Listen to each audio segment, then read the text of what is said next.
समय का प्रभाव तेजी से कलयुग की ओर बढ़ रहा था। कलयुग का तीव्र प्रभाव समाज ही नहीं, संतों और भक्तों को भी अपने जाल में कसने लगा था। उसकी ही सबसे बड़ी आघात गोस्वामी तुलसीदास जी पर भी हुई। वो तुलसीदास जी जिनके हाथों से रामचरितमानस जैसे अमूल्य ग्रंथ लिखा गया था, अब इतने दुर्बल हो गए थे कि एक लोटा जल भी नहीं उठा सकते थे।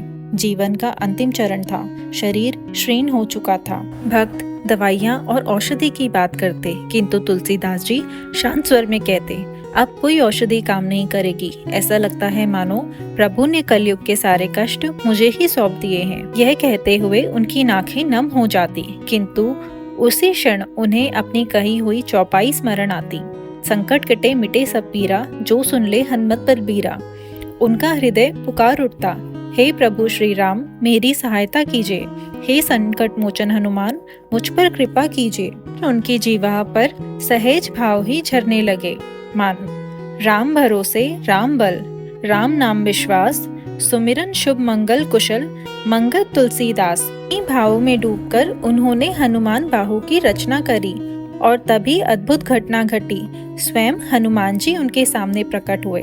हनुमान जी ने स्नेह पूर्वक कहा, तुलसीदास जी, आपने असहनीय कष्टों में भी प्रभु का स्मरण नहीं छोड़ा, इसीलिए मैं आपको आशीर्वाद देता हूँ। जो भी श्रद्धा से हनुमान बाहु का पाठ करेगा वह सभी दुखों से मुक्त हो जाएगा। जैसे आपकी जीव को राम नाम की लगन लगी है, वैसे ही आपको भुजाओं राम नाम लिखने की आदत है।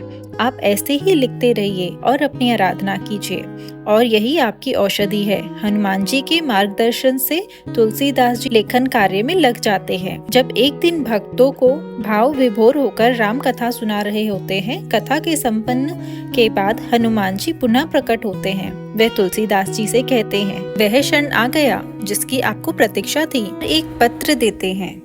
दास जी ने श्रद्धा से उस पत्र पे राम लिखा। जैसे ही उनकी कलम रुकी, उनके प्राण शांत हो गए और वे प्रभु राम में विलीन हो गए।